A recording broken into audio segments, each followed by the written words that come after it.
In this part of the Reading and Use of English paper, you'll be given a text with 6 gaps, as well as 7 sentences. What you've got to do is put 6 of those sentences into the correct gaps, obviously leaving one of them out. Now I'm going to start off by saying something you shouldn't do. Don't worry about every single word in this text. There'll always be stuff you don't understand, but very often you'll be able to complete this task despite not knowing what every single word means. What you should do is read the text quickly to get the gist of what's happening. You'll find that when connecting the sentences to gaps, context is really important. So why not quickly jot down some key ideas for each paragraph? You know, a summary of what's being said there. Now read the missing sentences and do the same thing. Something will jump out at you as matching with something you read in the text. But just hold on a sec. Don't immediately connect a sentence with a gap. First of all, you should look for linguistic clues in the text. Let's have a look at what I mean using the first question from this exam task. Reading the first paragraph, I think it's clear to say that it's talking about how difficult and intense ballet can be. In fact, they even say it can be physically damaging. Which of the gapped sentences talks about similar things? Well, sentences D and E both talk about the extreme nature of ballet.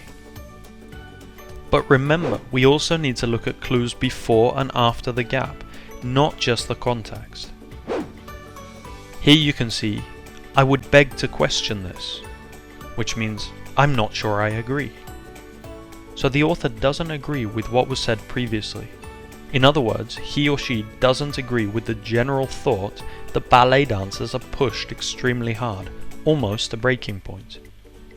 After the gap, they go on to say that the demands of ballet are within the capacity of the human body. So which sentence fits? The answer is sentence D. Why? Well, the author has said that yes, they agree that ballet is extreme, which is what is mentioned in paragraph 1, but it isn't necessarily dangerous. In fact, it's well within the capacity of the human body. Okay, so this is what you have to do in this part of the exam in order to do a good job. Context is really important, but you also need to use all kinds of linguistic clues in the text to help you. If you want a really comprehensive look at all of these linguistic clues with examples, as well as practice exercises, please check out my B2 First preparation course. So you'll also find an in-depth look at every part of the B2 First exam, hundreds of practice exercises, real exam tasks, and all the vocabulary and grammar that's most often seen in the exam. And the best thing is, you can do the first unit for free, just to see if you like it. Thanks for watching, and please like the video if it's been helpful.